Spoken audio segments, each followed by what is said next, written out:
Okay, welcome to part 2. Now, as you can see by the boards, I have both the all the layers ready. I've kept hold of the actual lids because I'll get hungry later. That's basically that. Now, what we're going to do is I've already chosen the layers and how they're going to go. But now we need to actually stick the whole thing together. So this time, I was going to make butter icing, however, every time I do it, it goes bloody everywhere. So this time I've chosen to do it the cheats way slightly, and I managed to find this. This is like a pre-made tub of the stuff that you can buy in Sainsbury's. You can buy, there's a Betty Crocker version and there's the Sainsbury's version.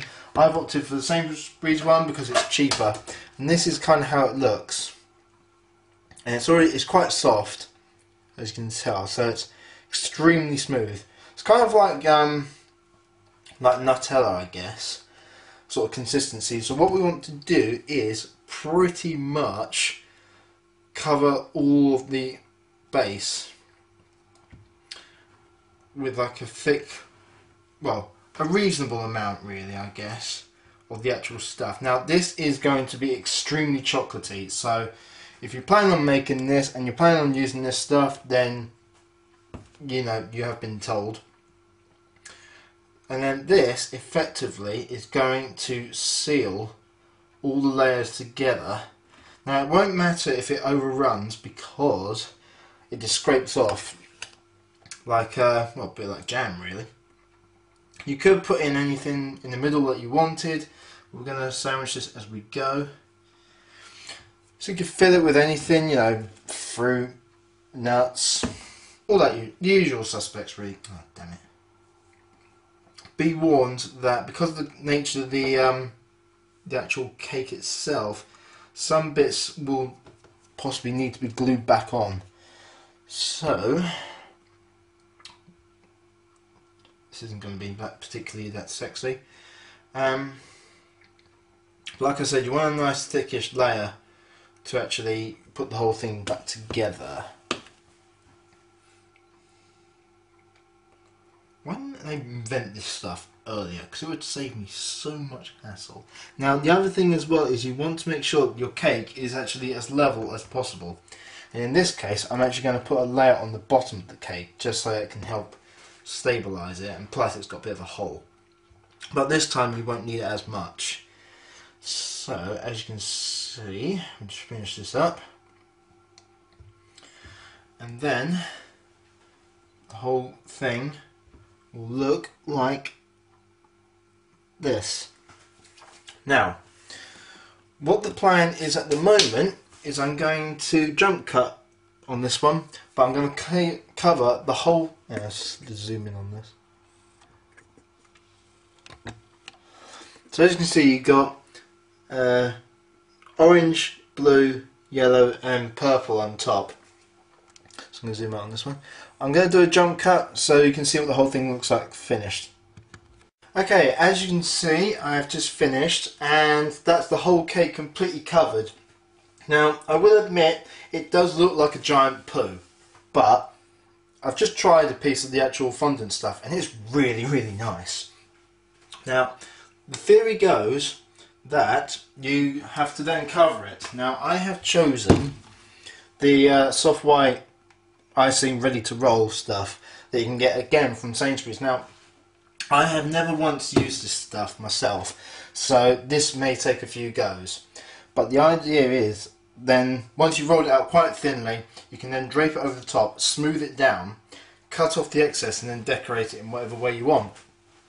So hopefully, touch wood and fingers crossed, it will turn out like that. So jump cut.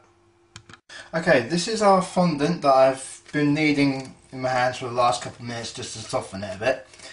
But like I said, I've never used this stuff before, so I'm only going by the instructions, but I'm going to see what happens if you can do it without. Now this, I only just cut off a small block of it, but it says to roll it out to about 5mm thick. Yeah. But the thing is, I'm probably going to, I should point out that I'm terrible at rolling out anything. I always have trouble doing it, and I'm probably going to have trouble with this. Yep, there it goes. Right, you do need, I'm going to restart this, but you will need to, actually use icing sugar to stop it from sticking, because that is what happens. So, take two. Right, after a couple of attempts, let's move this back, I've actually managed to roll this out quite nice and thin. Now the next question is, will I be able to take this off the board without it A, ripping, which the answer is no. Oh, hang on, no, there is some hope. Right, still a little bit thick on a couple of spots, but the problem is now I've rolled it out too big. So, I've got to try and figure out how to get this back up. Let's see what happens. Oh!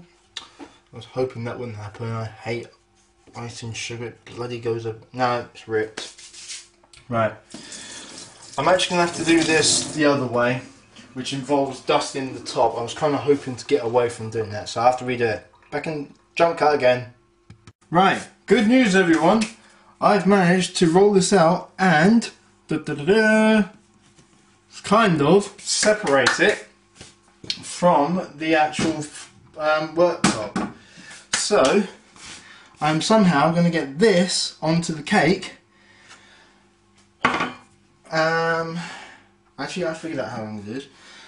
Right, so I think all you have to do is put the rolling pin under it, and then the idea being is that you can roll it onto the actual cake itself. But I've a bit of a problem because I have a feeling I'm going to be awesome.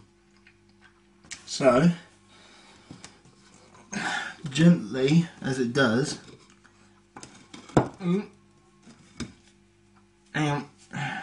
we go.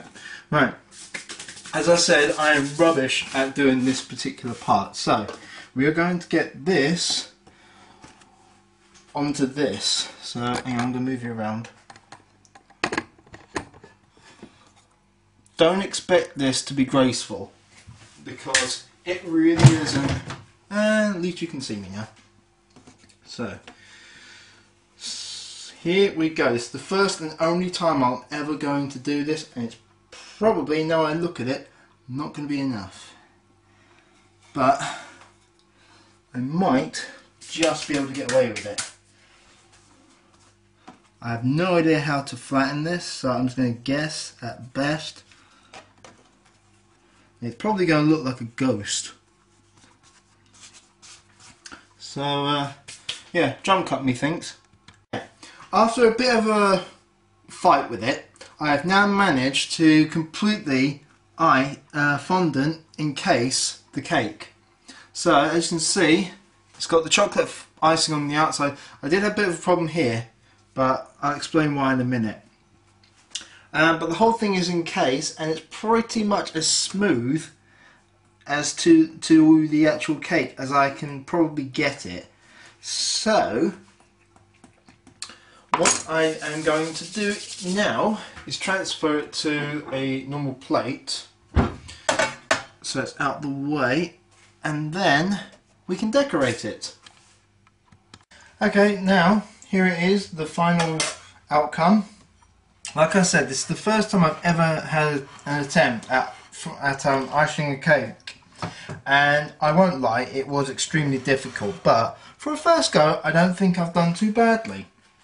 And to finish it off, for my birthday present to myself, I went over to Sainsbury's last night and I bought these because, well, they hide all manner of sins. But in the pack you get about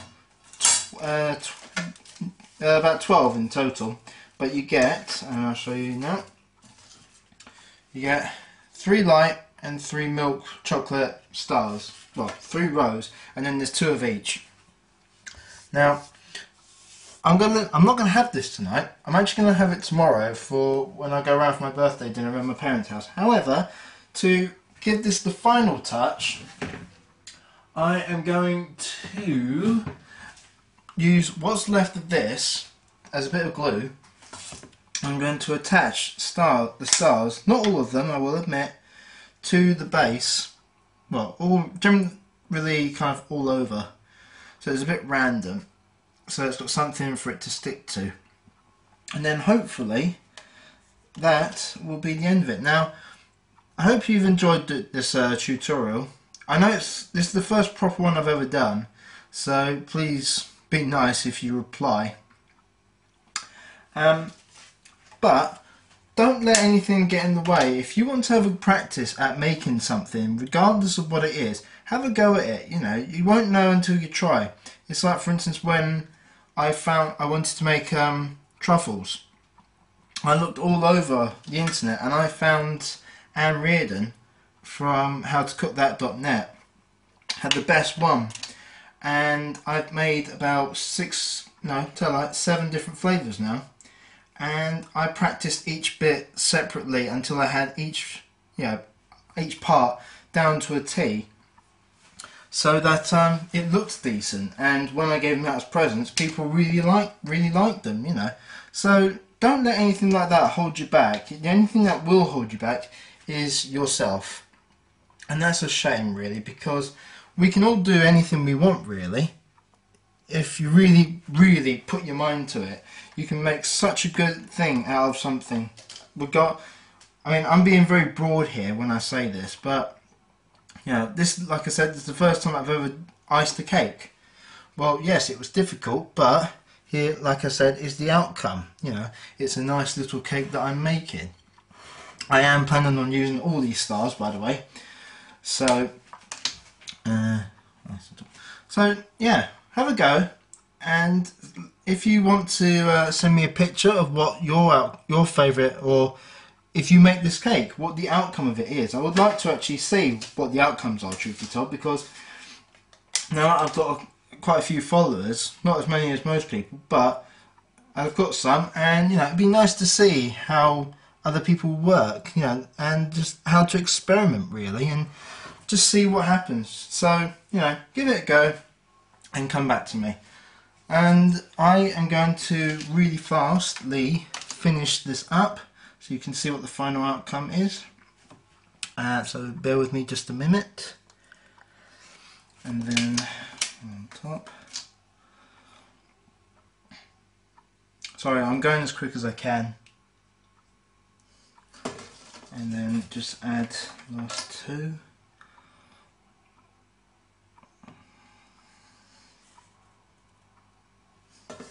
And last and but not least, the final chocolate star. Go up here. And this is my rainbow cake that has been iced by me. I will add the picture of what it looks like on the inside tomorrow when I cut it. So, thanks for watching, and have a good day. Bye. Right, so this is the cake in its final destination at my parents' house. My lovely mother is going to cut for me to show you what the inside of it looks like. The knife! Commence cutting. Commencing. Now I haven't cut this open, as you can tell, so I have no idea what it's going to look like on the inside. Beautiful. Actually, that's a total lie. I ate the top. So, in theory, this should be a rainbow cake through and through. Some more cutting required. It sounded fondant. Right, so this is what the cake should look like when done. Beautiful. I'm quite chuffed with that. That's lovely. And that is how the cake was made.